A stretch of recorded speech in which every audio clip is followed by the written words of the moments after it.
If you're a leader in customer success, you know the goal, right? It's all about predictable growth. But how in the world do you get there when your team is constantly just putting out fires?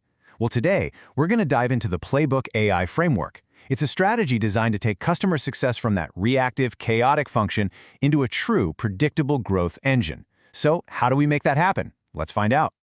First things first, let's set the stage and talk about the core dilemma that so many modern customer success teams are facing right now. This quote just hits the nail on the head, doesn't it? It's that feeling of always being one step behind, where everything depends on individual heroics, not on a solid, repeatable system. And the source material is crystal clear on this, that reactive approach, it just doesn't scale. And this, I'm sure, looks pretty familiar. This is the daily reality of that reactive mode. You've got unpredictable workloads that are just leading straight to burnout. Meanwhile, customer expectations, they just keep going up and up. Success starts to depend on a few star players, not a process anyone can follow. And you have such limited visibility into customer health that by the time you spot a problem, well, it's usually too late. It's the classic symptom of not having a scalable system for growth. Okay, so if that's the problem, what's the solution? This is where we pivot to the absolute core philosophy of the PlaybookAi approach. And it's all about this: building systems, not just buying more tools. And here's the critical question, isn't it? We're all told that AI is the answer to these challenges. But so many organizations try it out and nothing really changes. They just don't see that sustained value. So why does that happen? Okay, now this slide is so important because it visualizes the two paths you can take. Over on the left, you see the tool trap. This is where most companies get stuck. They buy a shiny new AI tool and just plug it into their already chaotic, kind of broken workflows. But here's the thing. AI doesn't fix confusion, it just makes it louder, it amplifies it. The playbook approach on the right is the complete opposite. You start by building a solid foundation, a scalable system, and then you bring in the tech to supercharge it. And this is the mantra that holds this entire framework together. Asking an AI a question here and there, that's a tactic. It's useful, but it's not a strategy. Building a system that continuously learns and improves your entire operation, that's a strategy. The point is, real, repeatable value comes from systems. So how do you actually build this system? Well, PlaybookAi provides a really clear, actionable roadmap for this whole transformation. Let's take a look at how it all breaks down. So this is the maturity curve. Think of it as a three-phase journey that's designed to de-risk AI adoption and build momentum over time. And I want you to notice that arrow at the bottom, increasing organizational clarity. Because the goal at every single step isn't just about adding technology, it's about making the entire organization smarter and more aligned about its customers. Let's break these phases down. So, phase one is assisted operations. This is where AI basically acts as a co-pilot for your team.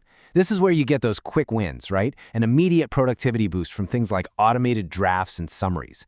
Then you move to phase two, intelligent operations, and the focus totally shifts to strategy.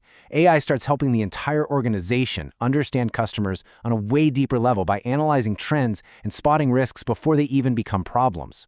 And finally, you get to phase three, AI native operations. This is true transformation where the entire customer experience becomes this self-improving, intelligent system. This slide really highlights that critical leap. The jump from phase one to phase two is about so much more than just efficiency. It's about shifting from AI as a personal productivity tool to AI as a source of organizational intelligence. The focus literally moves from just getting faster responses to making fundamentally better decisions as a company. And all of this work, it all leads to the ultimate goal. How does this framework translate into what the C-suite and the board really care about? Well, it's all about building that predictable engine for growth. This table just perfectly contrasts the old way with the new. Instead of just managing accounts, you're orchestrating entire customer journeys. You move beyond just tracking a simple health score to really understanding the full health narrative. And most importantly, you stop just reacting to churn and you start preventing it by design. It's a fundamental shift from playing defense to playing offense. And look at this. This shows the incredible impact on your most valuable resource, your team.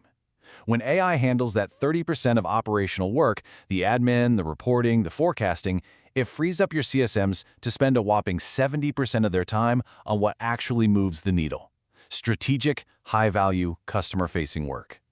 Just think about that.